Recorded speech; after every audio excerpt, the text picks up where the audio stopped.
নমস্কার বন্ধুরা, রসে বসে বাঙালি উইথ ফুড ব্লগে আপনাদের জানাই স্বাগতম। আজকের রেসিপি হলো দই চিকেন। আর এই আজকের দই চিকেন একটু অন্যরকম স্টাইলে করব। আর এই দই চিকেন খেতে কিন্তু দারুণ হয়, চলুন দেখে নিই।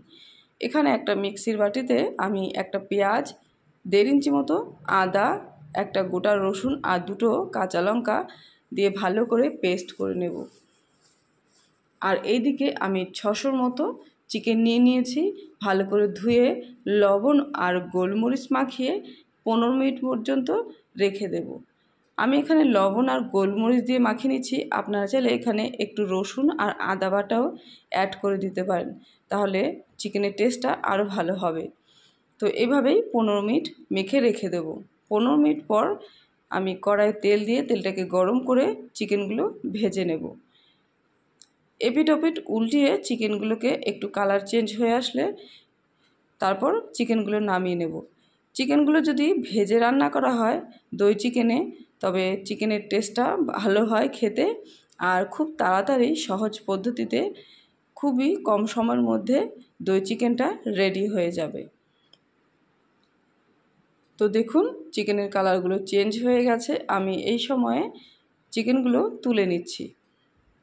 এইভাবেই বাদবাকি চিকেনগুলো ভেজে তুলে নিলাম। আর খুব কম মশলাপাতি দিয়েই আজকের এই দই চিকেনটা তৈরি করব।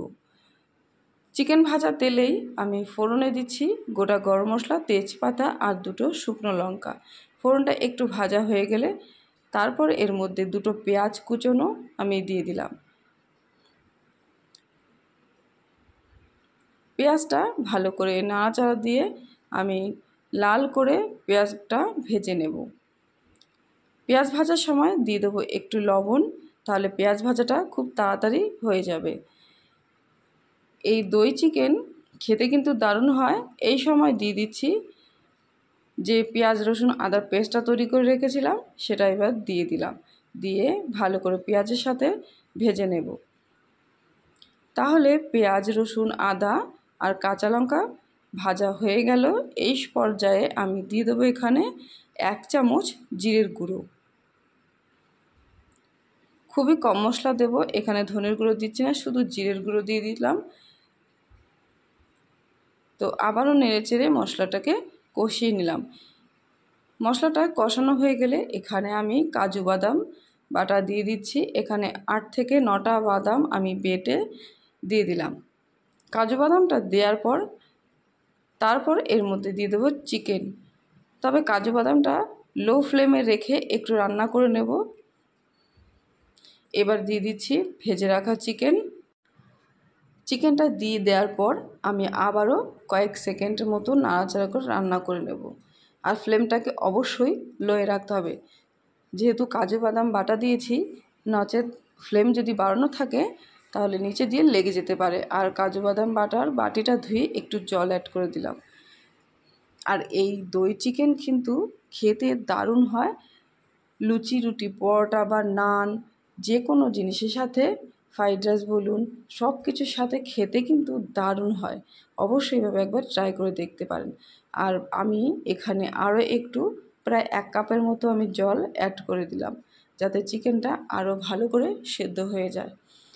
এই সময় আমি দিয়ে দিচ্ছি একদমই সামান্য, বলতে গেলে 1/2 চামচেরও কম মৌরি। এই মৌরিটা দিলে সুন্দর একটা স্মেল আসে আর চিকেনটা খেতেও দারুণ লাগে। তো দিয়ে দেওয়ার পর আমি ঢেকে দিচ্ছি 2-3 মিনিট মতো। ঢেকে দেওয়ার পর দেখুন মাংসটা ঠিক এই পর্যায়ে এসছে।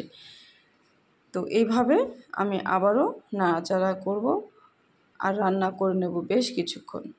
তারপর দিয়ে দেব টক দই। এখানে 1 কাপ পরিমাণ আমি টক দই ভালো করে ফেটিয়ে দিয়ে দিলাম।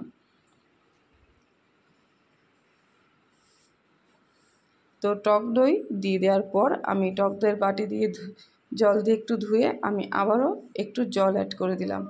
এইবার ভালো করে মিশিয়ে দেব, যাতে টক দইটা ভালো করে মাংসের সাথে মিশে যায়। তো দেখুন একদম টক দইটা মিশে গেছে। আর এইভাবেই ফুটিয়ে নেব। বেশ কিছুক্ষণ ফুটে আসার পর ঝোলটাও শুকিয়ে যাবে আর মশলা দিয়ে বেশ তেল বেরোতে থাকবে। আর দেখুন দিয়ে দিচ্ছি এখানে 1 চামচের মতো কেসুরি মেথি।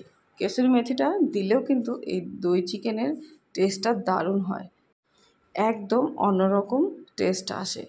অবশ্যই এইভাবে একবার ট্রাই করে দেখবেন। সবার শেষে কেসুরি মেথি দেওয়ার পর আমি 8 থেকে 10 মিনিট মতো ফুটিয়ে নেব, তাহলে একদম দই চিকেন রেডি। তো আজকের এই দই চিকেন রেসিপি যদি ভালো লেগে থাকে অবশ্যই লাইক, কমেন্ট, শেয়ার করবেন, চ্যানেলটিকে সাবস্ক্রাইব করে রাখবেন যাতে পরবর্তী ভিডিও সবার আগে আপনাদের কাছে পৌঁছে যায়। আর দেখুন দই চিকেনের কালারটা কিন্তু দারুণ এসছে, ঠিক গোল্ডেন কালার একটা কালার এসছে। তো অবশ্যই আজকের রেসিপিটি যদি ভালো লেগে থাকে চ্যানেলটিকে সাবস্ক্রাইব করে রাখবেন। আর কেমন হলো আজকের রেসিপি কমেন্টে কিন্তু জানাবেন। তো আজকের ভিডিও এখানে শেষ করছি। সবাই ভালো থাকবেন, সুস্থ থাকবেন। আবারও দেখা হবে নতুন ভিডিও, নতুন রেসিপির সাথে।